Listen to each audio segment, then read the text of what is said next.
আসসালামু আলাইকুম। আমি আজকে রান্না করবো ছোটো মাছ দিয়ে জলপাই। কড়াইটা বসিয়ে দিলাম, দিয়ে দিলাম পরিমাণ মতো তেল। আবার দিয়ে দিচ্ছি বেটে রাখা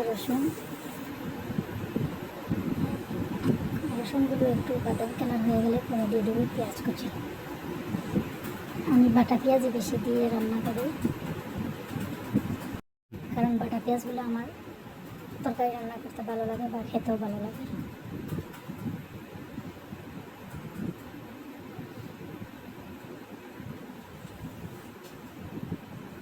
এবার মশলাটাকে নেড়ে চেড়ে একসাথে কতক্ষণ একটু ভাজবো।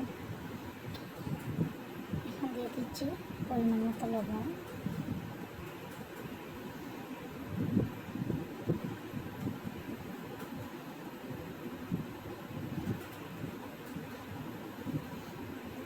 দিয়ে দেবো পরিমাণ মতো হলুদ,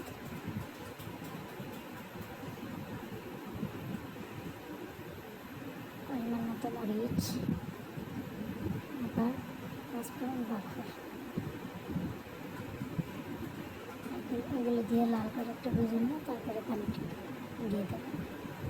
একটু কষিয়ে নেওয়া হলে এখানে যাতে পুরা সব মশলাগুলো একসাথে বাকি মশলার সাথে মিক্স হয়ে যায়। এবার অল্প পরিমাণে দিয়ে দেবো পানি।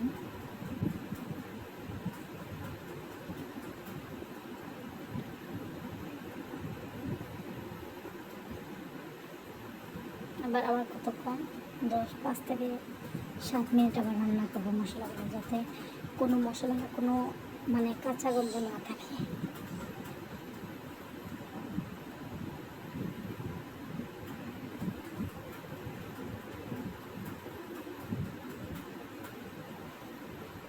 আবার দিয়ে দিচ্ছি অল্প একটু পানি।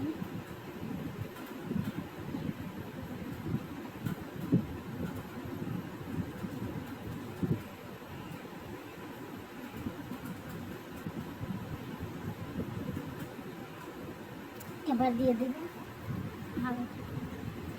কেটে রাখা জলপাই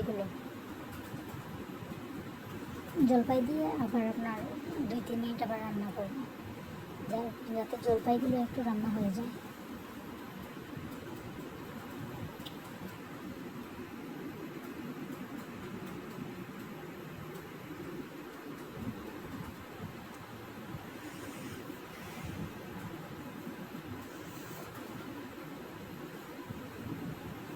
যে ফিরে আসলাম, আবার আপনার 2-3 মিনিট পরে একটু পানি দিলাম। একটু পানি দেওয়ার পরে আবার 2-3 মিনিট একটু যাতে সিদ্ধ পুরোপুরি হয়ে যায় একদম একটু রান্না করে নিলাম। পরে দিয়ে দেবো ছোটো মাছ। এই যে হয়ে গেছে আমার সিদ্ধ দেওয়া। এই যে দেখে আপনাদেরকে একটু কেটে, এই যে পুরোপুরি রান্না হয়ে গেছে। এবার দিয়ে দিচ্ছি আমার মাছগুলো।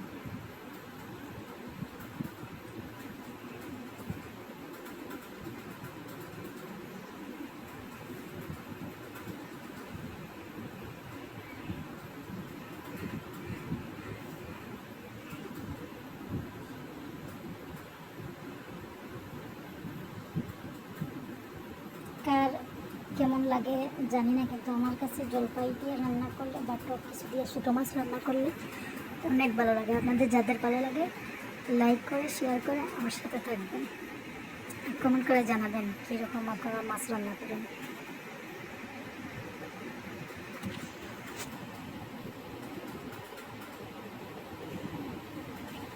এই যে আমার রান্না করার পরে একটু ধনিয়া পাতা দিয়ে দিচ্ছি, আর ধনিয়া পাতা দেওয়ার পরে অল্প কিছুক্ষণ আবার চুলার উপরে রাখবো।